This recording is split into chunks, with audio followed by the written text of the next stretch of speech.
Hello students. कैसे हैं आप सब लोग? उम्मीद करता हूं कि आप लोग सब स्वस्थ होंगे और आने वाले समय में अपने एग्ज़ाम की तैयारी कर रहे होंगे।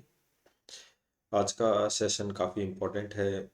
करंट अफेयर से संबंधित मुद्दा भी है, साथ ही साथ अंतर्राष्ट्रीय राजनीति के घटनाक्रम से संबंधित मुद्दा भी है। और पॉलिटिकल साइंस के स्टूडेंट्स के साथ साथ जो हैं बाकी जितने भी स्टूडेंट्स हैं सबके लिए इम्पोर्टेंट है। तो वीडियो के अंत तक बने रहिएगा। चैनल को सब्सक्राइब नहीं किया तो एक बार सब्सक्राइब कर लीजिए ताकि रेगुलर अपडेट मिलते रहें। और ऐसे ही अपन रेगुलर अब जो अंतर्राष्ट्रीय घटनाक्रम हो रहे हैं उनको लेकर अपन जो है करंट के मुद्दों को अपन चर्चा करेंगे। चाहे वो अमेरिका हो, चीन हो, रूस हो, भारत हो, पाकिस्तान हो, चाहे बांग्लादेश हो, क्योंकि बांग्लादेश में भी अभी काफ़ी उठापटक चल रही है, उसको लेकर भी अपन चर्चा करेंगे। तो शुरुआत करते हैं आज के सेशन की। एक थोड़ी सी इम्पोर्टेंट जानकारी आप लोगों के लिए थी कि ऐसे स्टूडेंट्स जो जून साइकिल वाला नेट का एग्ज़ाम देना चाहते हैं उनके लिए जेआरएफ अड्डा एप्लीकेशन पर जून साइकिल का कोर्स लॉन्च हो चुका है, पेपर फर्स्ट और पेपर सेकंड दोनों लैंग्वेज में, जहां पर फ्री टेस्ट, फ्री पीडीएफ और फुल लेंथ के मॉक टेस्ट हैं। तो आप लोग ज़रूर एनरोल करें और अपनी सफलता को सुनिश्चित करें। स्टूडेंट्स देखिए, अभी नेट के पैटर्न में थोड़ा सा बदलाव भी हुआ है। पॉलिटिकल साइंस सब्जेक्ट की अगर मैं बात करूं तो वहाँ पर आप लोगों के लिए जो है जो करंट अफेयर से संबंधित मुद्दे काफ़ी पूछे जाने लगे हैं। तो इसको लेकर भी अपन जो है रेगुलर क्लासेस लेकर आएंगे। और अंतर्राष्ट्रीय राजनीति वाला जो अपना टॉपिक है उसमें इस तरह के घटनाक्रम आप लोगों को पता भी है कि आने हैं और आएंगे। तो आज अगर हम बात करें तो दुनिया के नक्शे का एक देश है जिसकी अपन बात करें, इसे अपन वेनेजुएला कहते हैं। अगर हम बात करें तो ये जो है ये अमेरिका है कंट्री।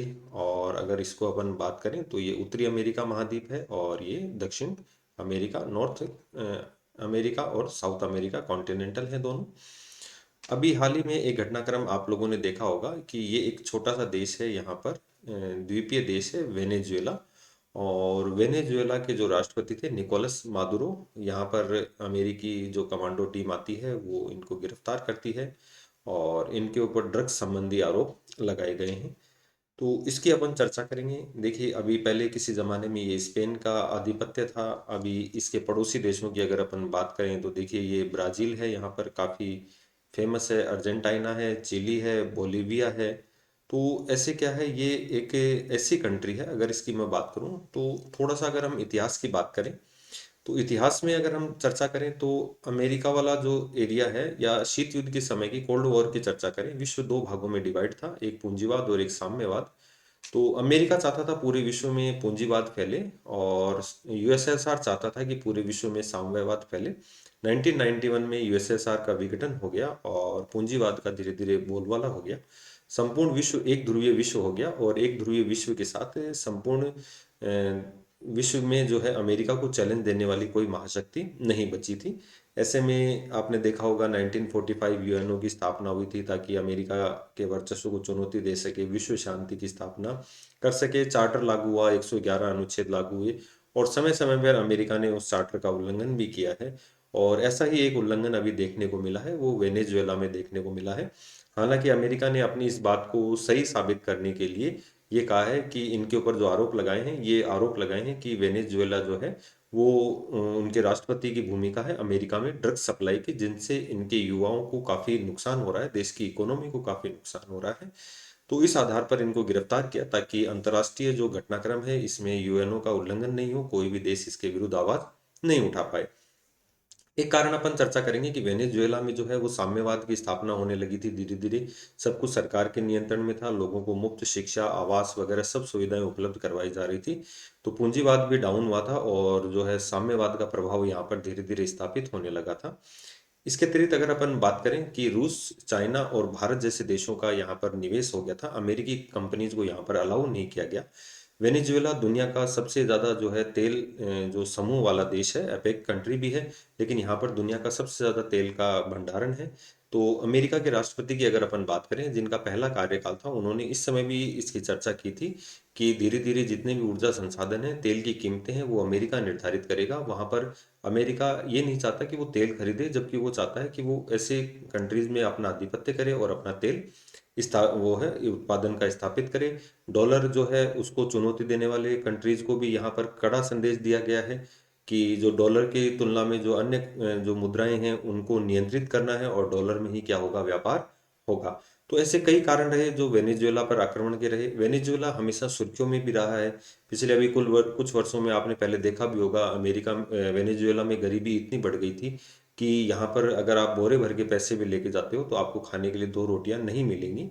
इतनी यहाँ पर अर्थव्यवस्था डगमगा गई थी। इसका प्रमुख कारण अगर अपन बात करें तो वेनेजुएला में क्या था कि तेल उत्पादन के अलावा कोई इन्होंने इंफ्रास्ट्रक्चर विकसित नहीं किया, कोई योजना विकसित नहीं की, देश के विकास में कोई योगदान नहीं दिया। इवन अनाज भी ये लोग बाहर से खरीदने लगे थे। तो ऐसी कंडीशन में वेनेजुएला ने कोई विकास नहीं किया, कोई मूलभूत जो है आधारभूत इंफ्रास्ट्रक्चर है उसका कोई विकास नहीं किया, केवल और केवल तेल पे डिपेंड रहे। वहाँ न तो शिक्षा का विकास हुआ, न रोजगार के अन्य साधनों पर काम हुआ, जिसके कारण धीरे धीरे वेनेजुएला की अर्थव्यवस्था पूरी क्या हो गई, डगमगा गई। और अभी हाल ही में अगर अपन बात करें तो अमेरिका के द्वारा यहाँ पर क्या कर दिया गया, आक्रमण कर दिया गया। तो इन सब जानकारियों के साथ अपने पॉलिटिकल के पॉइंट ऑफ व्यू से भी चर्चा करेंगे। आपके सामने एक बहुत प्यारा सा कथन लेकर आया हूँ। मार्गेंथाउ, जिन्हें अंतर्राष्ट्रीय राजनीति में यथार्थवाद का जनक माना जाता है, और इनके द्वारा कहा गया है अंतर्राष्ट्रीय राजनीति शक्ति के लिए संघर्ष है। और बिल्कुल ये जो बात है ये अमेरिका की जो आक्रमण है इसके द्वारा 100% सही साबित हो गई है कि अंतर्राष्ट्रीय राजनीति शक्ति के लिए संघर्ष है। ठीक है। तो मतलब राष्ट्रीय राजनीति तो राष्ट्रहित के लिए है और अंतर्राष्ट्रीय राजनीति शक्ति के लिए संघर्ष है, ये बात कहते हैं मॉर्गेनथाउ। तो चलिए थोड़ी सी अपन चर्चा करते हैं कि क्या हुआ था। कि अपने यहाँ पर एक तो करंट अफेयर्स की दृष्टि से ध्यान रखना, ऑपरेशन एब्सोल्यूट रिजोल्व। देखिए जैसे मान लो कि सद्दाम हुसैन को गिरफ्तार करने के लिए आक्रमण किया गया था इराक के ऊपर, और इधर अपन बात करें ओसामा बिन लादेन को अमेरिका द्वारा आक्रमण किया गया था। तो ऐसे अमेरिका का कोई पहली बार ये आक्रमण नहीं है, ये कई बार अमेरिका ऐसे घटनाक्रम विश्व इतिहास में दोहरा चुका है। तो ऑपरेशन एब्सोल्यूट जो रिजॉल्व था इसका अर्थ है कि संपूर्ण जो है वो काम क्लियर करना।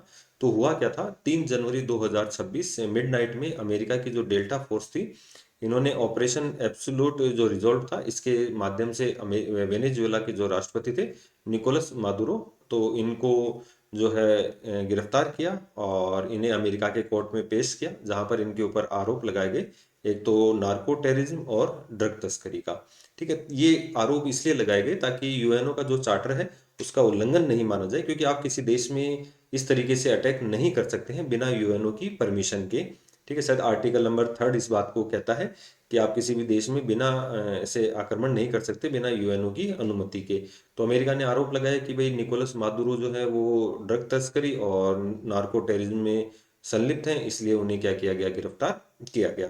तो वेनेजुएला की जो वर्तमान राजधानी है कराकस, यहाँ से इनको गिरफ्तार किया गया है।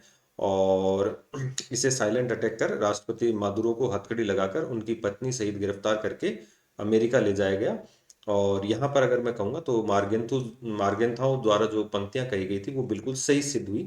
देखिए अमेरिका ने बहुत तगड़ी नीति का यहाँ पर पालन किया था कि अमेरिका ने जो राजधानी कराकस और इसके आसपास के जो क्षेत्र थे जहाँ पर जो इनका एंटी जो मिसाइल सिस्टम था वो सब उनके ऊपर अटैक करके डीएक्टिवेट कर दिया, सेना को उधर उलझाए रखा। और इधर निकोलस मादुरो के घर की पहले से पूरी रेकी थी कि इनके जो सर्च टीम है, इनकी कमांडो टीम है, उसका आक्रमण के समय क्या रिएक्शन होगा।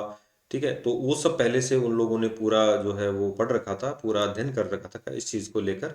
और फिर इन्होंने आक्रमण किया और निकोलस मादुरो को गिरफ्तार करके अमेरिकी कोर्ट में पेश कर दिया। ठीक है। ये कुछ इंपॉर्टेंट जो है फैक्ट्स हैं वो ध्यान रखना कि राजधानी कराकस है और मुद्रा जो है इसकी बोलीवर है। और जो साइमन बोलीवर के प्रयासों से आज़ाद हुआ था उन्हीं के नाम पर ये मुद्रा रखी गई थी। और 1811 स्पेन से ये क्या हुआ था, आज़ाद हुआ था। तो ये थोड़ा सा इंपॉर्टेंट फैक्ट है, आप लोग ध्यान रखना। नेक्स्ट अपन बात करें कि ये दो सिद्धांतों की अपन चर्चा करेंगे। एक तो 1823 का जो मोनरो सिद्धांत था, अमेरिका के जो राष्ट्रपति रहे थे मोनरो, उनके द्वारा एक सिद्धांत दिया गया। और वर्तमान में जो अमेरिकी राष्ट्रपति हैं डोनाल्ड ट्रंप, जिनके लिए मैंने पहले भी चर्चा की थी, कि डोनाल्ड ट्रंप हैं जो ऊर्जा संसाधनों पर नियंत्रण करना चाहते हैं संपूर्ण विश्व के। मोस्ट इंपॉर्टेंट जो एनर्जी एनर्जी रिसोर्सेज हैं इनके ऊपर अपना नियंत्रण स्थापित करना चाहते हैं। और इसी के लिए ये जो है इन देशों के ऊपर आक्रमण कर रहे हैं, चाहे इराक हो, ईरान हो। और आने वाले समय में आप कोई बड़ी बात नहीं है जब आप लोगों को इन क्षेत्रों पर भी आक्रमण देखने को मिले। तो मोनरो सिद्धांत क्या कहता है कि जो पश्चिमी गोलार्ध है इसमें केवल अमेरिका का जो प्रभुत्व रहेगा वो केवल अमेरिका का ही रहेगा, किसी और कंट्री का नहीं रहेगा। 1823 के आसपास जो था ये थ्योरी दी गई थी। और डोनाल्ड ट्रंप ने इसे डॉनरो डॉक्ट्रिन के रूप में क्या कर दिया, संशोधित कर दिया। देखिए इसके दोनों के अर्थ अगर अपन बात करें, पश्चिमी गोलार्ध वेस्टर्न जो है, इसमें केवल अमेरिका का प्रभुत्व रहेगा, किसी बाहरी शक्ति रूस या चीन का हस्तक्षेप बर्दाश्त नहीं किया जाएगा। और यहाँ एक जो ये चाहते हैं डोनाल्ड ट्रंप, ये चाहते हैं कि डॉलर का प्रभुत्व बरकरार रहे। कोई ऐसा कंट्री जो अन्य मुद्राओं में व्यापार करता है उसके ऊपर क्या किया जाएगा, नियंत्रण किया जाएगा। और जितने भी व्यापार होंगे वो डॉलर में होंगे। आने वाले समय में ऊर्जा का जो है वो प्रत्येक कार्य ऊर्जा के ऊपर डिपेंड है। तो ऐसे ऊर्जा के संसाधन जैसे वेनेजुएला में अगर अपन बात करें तो प्राकृतिक गैस का भंडार है, कोयले का भंडार है, ठीक है, स्वर्ण भंडार है, तेल और इसका तो है ही है। ठीक है, तो इन सब के ऊपर अमेरिका अपना नियंत्रण स्थापित करना चाहता है। ऐतिहासिक पृष्ठभूमि की बात करें तो ये मैंने आपको बता दिया, 1811 वेनेजुएला जो है स्पेन से आज़ाद हुआ था साइमन बोलीवर के प्रयासों से। वेनेजुएला में अगर बात करें, दुनिया का सबसे बड़ा तेल भंडार है, 300 बिलियन बेलर भंडार है। ठीक है, ये इसके पास इतनी टेक्निक नहीं है कि उस तेल को निकाल सके, क्योंकि वो बहुत गहराई में है। तो इसलिए ये दूसरे देशों के ऊपर थोड़ा सा निर्भर भी था। इसने जैसे अब साम्यवाद यहाँ पर फैला, समाजवाद फैला, ठीक है, तो इसने चीन और इसकी रूस की तरफ सीधी सी बात थी, झुकाव होना लाजमी था। तो इन देशों द्वारा यहाँ पर क्या किया गया, तेल उत्पादन किया गया। हालांकि अमेरिका ने कई तरीके के नियंत्रण लगाए थे, उन नियंत्रणों को चीन ने मानने से इनकार कर दिया और लगातार यहाँ से तेल उत्पादन कर रहे थे।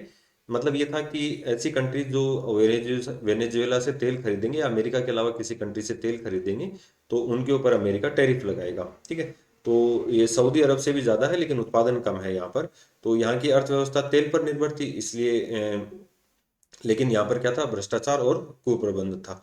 और अमेरिकी प्रतिबंध, यानी कि अमेरिका ने तेल खरीदने पर रोक लगा दी, तो इनकी अर्थव्यवस्था अचानक से क्या हो गई, डाउन हो गई। तो इसे अत्यधिक मुद्रास्फीति कहते हैं, यानी कि महंगाई बहुत अधिक बढ़ गई। ठीक है, और इस शब्द का भी ध्यान रखना, हाइपर इन्फ्लेक्शन इन्फ्लेशन, ठीक है। हाइपर इन्फ्लेशन क्या होता है, जिसमें अचानक से कीमतें इतनी बढ़ जाएं कि आपकी मुद्रा की वैल्यू बिल्कुल खत्म हो जाए, यानी कि आप बोरा भर के भी पैसा लेके जाओगे, या फिर आप पूरी गाड़ी की डिग्गी भर के भी पैसा लेके जाओगे, तो आप कुछ भी नहीं खरीद के लेके आओगे। तो अब इसके कारण क्या हो गया कि 50% आबादी जो गरीब थी, और 80 लाख लोग लगभग यहाँ पर क्या कर चुके हैं, पलायन कर चुके हैं।